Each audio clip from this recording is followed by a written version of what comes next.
তাহলে বাকি 11টা নাগরিকত্বের প্রমাণ তো ওটা তো প্রমাণ না বুঝলাম। বাকি 11টা কি নাগরিকত্বের প্রমাণ না? সিও তো দিতে পারেনি। আরে পাসপোর্টের জালিয়াতি আছে পশ্চিমবাংলায়, পাসপোর্টের জালিয়াতি আছে। ওটা কি বলে সার্টিফাইড? স্কুলের সার্টিফিকেট, কলেজের সার্টিফিকেট, ওটা কি বলে সার্টিফাইড? প্রধানমন্ত্রীর সার্টিফিকেট হচ্ছে হোল পলিটিক্যাল সায়েন্সে এনে খুঁজে পাওয়া গেল না, ওটা জাল জুয়াচুরি। প্রধানমন্ত্রীর সার্টিফিকেটে জুয়াচুরি, মুখ্যমন্ত্রীর সার্টিফিকেট রেকিনাল ইস্ট জর্জিয়া জুয়াচুরি। তুমি সেইটাকে মান্যতা দিচ্ছ আর আধার কার্ডকে মান্যতা দিচ্ছ না। যেটা ব্যাংকে গেলে প্যানের সঙ্গে লিঙ্ক করতে হবে, রেশনের সঙ্গে লিঙ্ক করতে হবে, কার্যত মানুষের জীবনের সঙ্গে লিঙ্ক করে দেওয়া হচ্ছে, সেটা কেন আমার হবে না? ওরা উত্তর দিতে পারছে না, আমতা করছে। বলছে সুপ্রিম কোর্ট। আমরা বলছি নাগরিকত্বের তালিকা স্থির করাটা নির্বাচন কমিশনের কাজ না, আধার কার্ডকে পূর্ণ মান্যতা দিতে হবে। আমরা জায়গা উদাহরণ থেকে দিয়ে দেখিয়েছি, বহু জায়গায় চলে যায়। সেই লোকদেরকে যেগুলো নেই, তারা ছিল খালের পরে, তারা ভাবতে ভাবতে চলে এসেছে, তারা গরিব, তারা প্যান্ট শার্ট করে সুটেড ফুটেড নয়, তাদের টাকা নিয়ে কাগজ জোগাড় করবে কোর্টে গিয়ে, তারা বন্ধ হয়ে গেল। এই গরিব মানুষের বিরুদ্ধে যুদ্ধ হচ্ছে, ওরা উত্তর দিতে পারেনি। আমরা বলেছি দেখুন, আচ্ছা ওরা কি এসআইআর করতে চায় ভোটার লিস্ট নির্ভুল করার জন্য না নাগরিকত্বের জন্য? নাগরিকত্ব প্রাথমিক সূত্র হিসেবে রাখতে চাইছে ছয় মানে কৌশল। নাগরিক এনআরসি পশ্চিমবাংলায় কি এখনো পর্যন্ত চালু হয়েছে না? একমাত্র আসামে।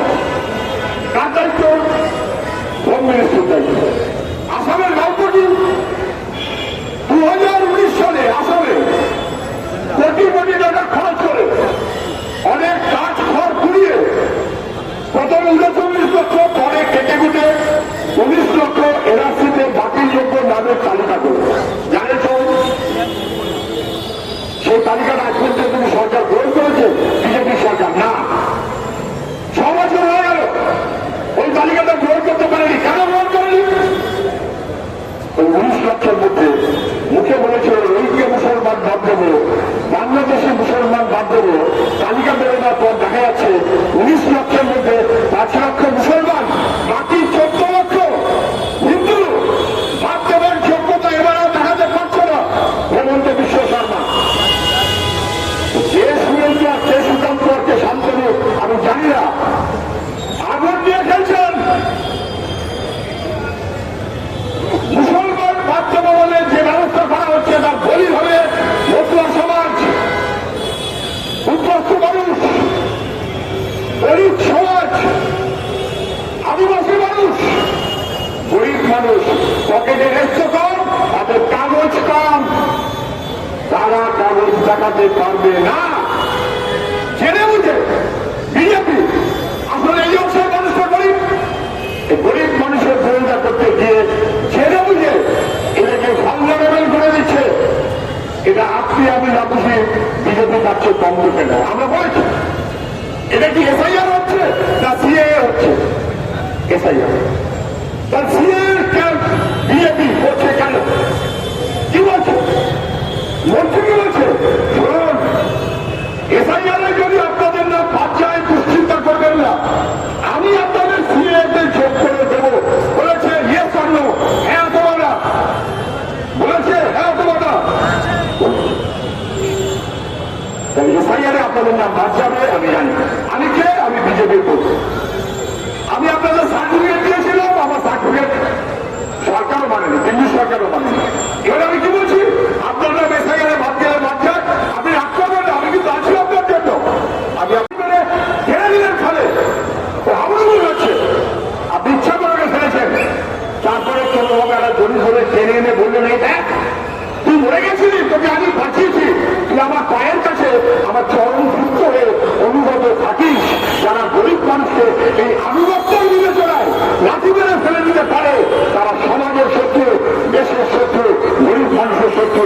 আমরা বলেছি এবং সিএ একসাথে চলতে পারে না, তাহলে মনে হবে যে সিএ একটা এক্সটেন্ডেড পোর্শন অফ এফআইআর। নির্বাচন কমিশন যদি নাগরিকত্ব খোঁজ করে তাহলে মনে হবে নির্বাচন কমিশন একটা extended proportion of home ministry. এই জিনিস বাকিরা বলবেন আমি কথা বাড়াবো, কথা একদম সত্য। যে লোকের নাম আছে স্বাভাবিক কারণে দ্বিতীয় এবং ভুতুরে 60-70-80 লাখ মানুষের নাম বাদ যাওয়ার কথা, ও কানাবাজি হচ্ছে চুপ বিজেপির নেতারা বাদ যাওয়ার কথা।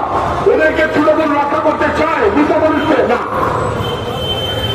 বিজেপি ওদেরকে রক্ষা করে পরিযায়ী শ্রমিককে বাতিল করবে, সংখ্যালঘুকে বাতিল করবে, নতুনকে বাতিল করবে, আমরা মানছি না। রক্তবন্ধু থাকা পর্যন্ত বুথে বুথে লড়াই হবে, ইঞ্চিতে ইঞ্চিতে লড়াই হবে। ডিএলএরা যাবেন, বাড়ি বাড়ি যাবেন, নামের তালিকা করবেন, প্রয়োজনে এসডিও ভিডিও পর্যন্ত আমরা দেখে নেব কোথায় কোথায় ওরা চেষ্টা করে যাতে এক জায়গাতে 14 ভোটের অধিকারী মানুষকে বাতিল করতে না পারে সেই মনোভাবে ডেপুটেশন মিটিং। আসল কাজটা বুথে, প্রত্যেকটি বুথে প্রত্যেকটি বামপন্থী কর্মী এক একজন শক্ত হয়ে দাঁড়ান, কোন ভোটার লিস্ট রাখুন, এবারে ভোটার লিস্ট দেখুন, মৃত মানুষের তালিকা করুন, 18 বছরে যাদের নাম যোগ হবে তাদের নাম যোগ করার ব্যবস্থা।